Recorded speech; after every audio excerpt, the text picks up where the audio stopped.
My name is Brian Delucia, Arivado, our single family office. Just coming here to help bring some value to the community, educate people on some of the things we're doing and kind of how to approach family offices as well, and what best value you can bring to, whether it's our family office or, any others within our community.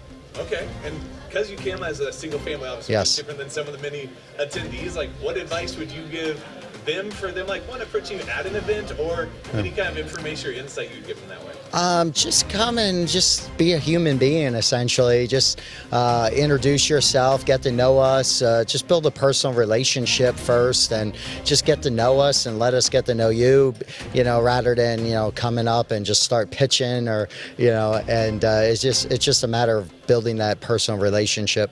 Okay, I love that. And tell me this, why do you actually come to the events? Because I know you're up on stage, maybe it's deals, but so why would you come to a live event versus, all right, hopefully someone will come find me some other way? Like what does that mean? It's just nice to come out, see what people are working on, get up to speed on some different opportunities out there, that are happening in the marketplace, or what people are working on these days, what type of opportunities that might be compelling for us to take a look at, things that people might be willing to sell that we would find compelling.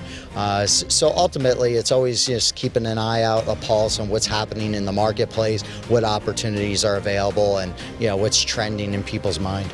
Okay, and tell me this, what's something that you've either been like pitched or something you read about or heard about that you've been like, I'm just interested in, because like what's the craziest thing or most interesting thing that you've ever heard about and been introduced to? Or? Today somebody talked to us about 4D printing. So that was just a whole new thing. In recent years, we talked about 3D printing. Now all of a sudden people are talking about 4D printing. So it's fascinating when you come out and just hear some of the different stories and perspectives of what people are seeing and working on these days.